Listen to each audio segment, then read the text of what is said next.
Hi every one, ഞാൻ ഇന്ന് വന്നിരിക്കുന്നത് നമ്മുടെ വീട്ടിലുള്ള സാധനങ്ങൾ തന്നെ വെച്ച് നമ്മുടെ തലയിലത്തെ ഈരും പേനും താരനും ഒക്കെ കളയാനുള്ള ഒരു റെമഡി ആയിട്ടാണ് കേട്ടോ. സ്കൂളിൽ പോണ ചെറിയ കുട്ടികളൊക്കെ ഉള്ള വീട്ടിൽ എത്ര ശ്രദ്ധിച്ചാലും തലയിൽ പേൻ വരും കേട്ടോ. അതിനായിട്ട് ആദ്യം വേണ്ടത് കഴിക്കണ വേപ്പാണ് കേട്ടോ. ഞാനത് 2 തണ്ട് പൊട്ടിച്ചെടുത്തു. പിന്നെ വേണ്ടത് തുളസിയുടെ ഇല.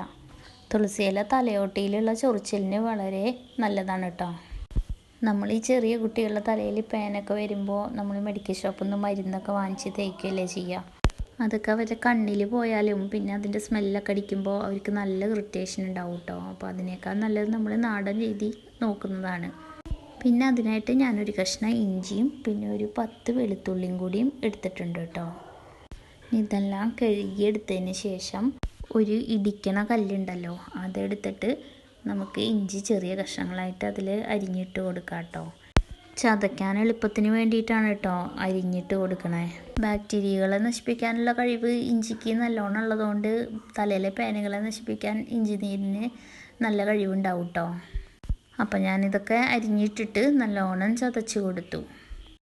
പിന്നീട് അതിലേക്ക് വെളുത്തുള്ളി, നമ്മളെടുത്ത് വെച്ച് തൊലി കളഞ്ഞിട്ടുള്ള വെളുത്തുള്ളി ഉണ്ടല്ലോ, അതും കൂടി ചേർത്ത് കൊടുക്കുക. എന്നിട്ട് നന്നായി ചതച്ച് കൊടുക്കുക. വെളുത്തുള്ളി ആൻറ്റി മൈക്രോബിയൽ ആയതുകൊണ്ട് പേനും താരനും പോകാൻ നന്നായി ഹെൽപ്പ് ചെയ്യും കേട്ടോ. പിന്നെ ഡാമേജായ മുടികളുടെ ഡാമേജൊക്കെ തീർത്ത് നന്നായി ഗ്രോത്ത് ഉണ്ടാവാൻ വേണ്ടിയിട്ടും വെളുത്തുള്ളി ഹെൽപ്പ് ചെയ്യും കേട്ടോ.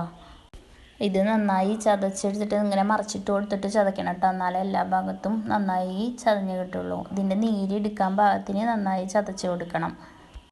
അതിനുശേഷം ഇതിലേക്ക് കഴിക്കണ വേപ്പിൻ്റെ ഇലയും തുളസിയുടെ ഇലയും കൂടി ചേർത്ത് കൊടുത്തിട്ട് വീണ്ടും നമുക്ക് ചതച്ച് കൊടുക്കാം കേട്ടോ. പിന്നെ തുളസി ഇലയുടെ ഗുണങ്ങൾ എല്ലാവർക്കും അറിയാമല്ലോ. തലയുടെ ചൊറിച്ചിലിനൊക്കെ വളരെ നല്ലതാണ് കേട്ടോ തുളസി ഇല.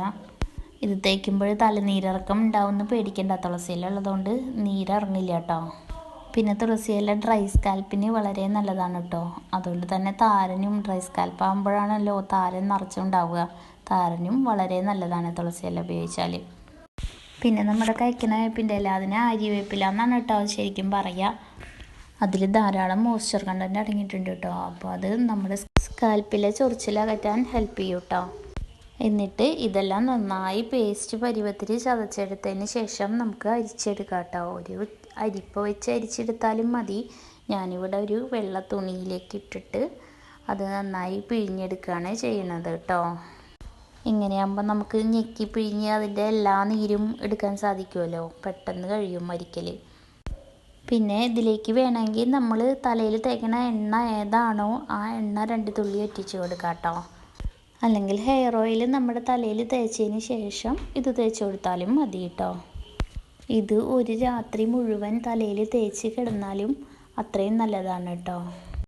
അത് ബുദ്ധിമുട്ടാണെങ്കിൽ, ഇതിപ്പോൾ തേച്ചിട്ട് കിടന്നുറങ്ങാനൊക്കെ ബുദ്ധിമുട്ടാണെങ്കിൽ നമുക്കിത് തേച്ച് പിടിപ്പിച്ചതിന് ശേഷം ഒരു 1-2 മണിക്കൂർ കഴിഞ്ഞാൽ കഴുകി കൊടുക്കാം.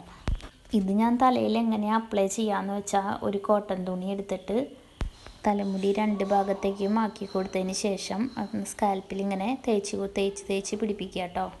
അങ്ങനെ തലയുടെ എല്ലാ ഭാഗത്തും നന്നായി ഇത് തേച്ച് കൊടുക്കുക.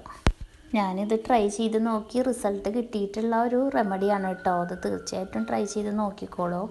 ആഴ്ചയിൽ ഒരു ദിവസം ഇത് ചെയ്താൽ എത്ര പേനുള്ള തലയാണെങ്കിലും ക്ലീനായി കിട്ടും കേട്ടോ.